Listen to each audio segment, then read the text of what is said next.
Medical ছাত্র থাকাকালীন তিনি শত শত বাইন মাছ ব্যবচ্ছেদ করেছিলেন তাদের প্রজনন অঙ্গ খুঁজে বের করার ব্যর্থ চেষ্টায়। তিনি কোকেনকে একটি ঔষধি ড্রাগ হিসেবে প্রচার করেছিলেন, যা পরে একটি বিপজ্জনক এবং আসক্তি সৃষ্টিকারী মাদক হিসেবে প্রমাণিত হয়েছিল।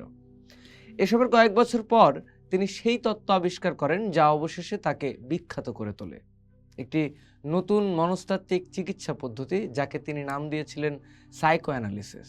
ইনি এমন একজন চিন্তাবিদ যিনি আমাদের বুঝতে সাহায্য করেন কেন আমাদের জীবন এবং সম্পর্কগুলো এত বিভ্রান্তি ও যন্ত্রণায় পরিপূর্ণ। তিনি আমাদের বলেন কেন জীবন এত কঠিন এবং কিভাবে একে মোকাবেলা করতে হয়। তার নিজের জীবনও কেটেছে প্রচণ্ড ব্যাকুলতায়। সিগমুন্ড শ্লোমো ফ্রয়েড 1856 সালের 6 মে এক মধ্যবিত্ত ইহুদি পরিবারে জন্মগ্রহণ করেন। তার পেশাগত জীবন শুরুতেই সফলতা পায়নি। তার যুগান্তকারী গবেষণা ছিল 1900 সালে প্রকাশিত বই দ্য ইন্টারপ্রিটেশন অফ ড্রিমস। এরপর আরও অনেক বই প্রকাশিত হয় ফ্রয়েডের। তার এইসব সফলতা সত্ত্বেও তিনি প্রায়শই অসুখী ছিলেন। কিছু বিশেষভাবে শ্রমসাধ্য গবেষণার সময় তিনি লিখেছিলেন, প্রধান যে রোগী নিয়ে আমি ব্যস্ত সে হলাম আমি নিজেই। তিনি নিশ্চিত ছিলেন তিনি 61 অথবা 62 বছর বয়সে মারা যাবেন এবং এই সংখ্যাগুলি নিয়ে তার প্রচণ্ড ভীতিও ছিল, যদিও তিনি আসলে অনেক পরে 83 বছর বয়সে মারা গিয়েছিলেন। সম্ভবত তার হতাশার কারণেই ফ্রয়েড মানুষের অসুখের উৎস সম্পর্কে একাধিক গভীর অন্তর্দৃষ্টি লাভ করেছিলেন।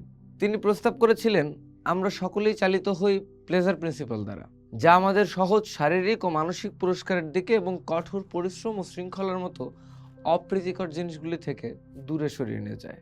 ফ্রয়েড যুক্তি দিয়েছিলেন, শিশু হিসেবে আমরা কম বেশি সম্পূর্ণরূপে প্লেজার প্রিন্সিপাল দ্বারাই পরিচালিত হই, কিন্তু যদি কোনো বাধা ছাড়াই এটি মেনে চলা হয় তবে তা আমাদের বিপজ্জনক এবং বেপরোয়া কাজের দিকে নিয়ে যাবে। ফ্রয়েডের ভাষায় রিয়ালিটি প্রিন্সিপাল বা বাস্তবতার নীতির সাথে সামঞ্জস্য বজায় রেখে চলতে শিখতে হবে। যদিও আমাদের সকলকেই এই বাস্তবতার নীতির কাছে নতি স্বীকার করতে হয়, ফ্রয়েড বিশ্বাস করতেন যে এর সাথে মানিয়ে নেওয়ার ভালো ও খারাপ উপায় আছে। তিনি এই সমস্যাযুক্ত অভিযোজনগুলোকে নিউরোসিস বলতেন।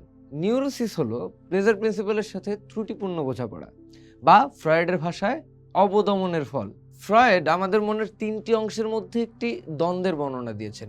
ইড, যা প্লেজার প্রিন্সিপাল দ্বারা চালিত; সুপার ইগো, যা সমাজের নিয়মকানুন মেনে চলার এবং সঠিক কাজটি করার ইচ্ছা দ্বারা চালিত; এবং ইগো, যাকে কোনোভাবে এই দুটির মধ্যে সামঞ্জস্য মেনটেন করতে হয়। এই গতিবিধি সম্পর্কে আরও জানতে ফ্রয়েড আমাদের শৈশবে নিউরোসিসের উৎসগুলি নিয়ে ভাবতে বলেছেন।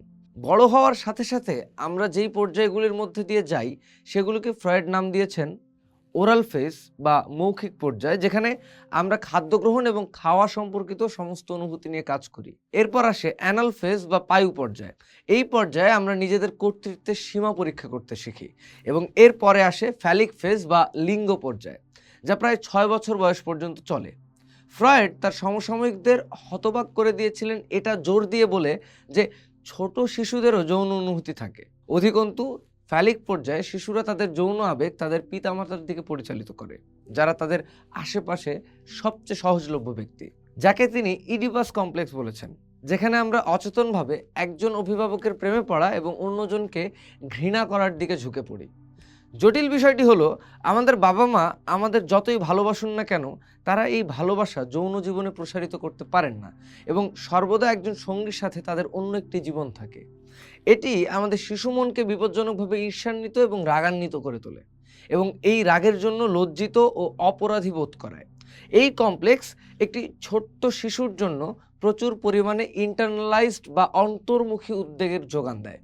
শেষ পর্যন্ত আমরা বেশিরভাগই আমাদের পিতামাতাকে ঘিরে কোনো না কোনো ধরনের বিভ্রান্তির অভিজ্ঞতা লাভ করি, যা পরে আমাদের ভালোবাসার ধারণাগুলির সাথে যুক্ত হয়। মা এবং বাবা দুজনই আমাদের ভালোবাসতে পারেন, কিন্তু তারা প্রায়শই এটিকে বিভ্রান্তিকর আচরণের সাথে মিশিয়ে দেন। তবুও যেহেতু আমরা তাদের ভালোবাসি, আমরা তাদের প্রতি এবং তাদের অদ্ভুত ধ্বংসাত্মক আচরণগুলির প্রতিও অনুগত থাকি।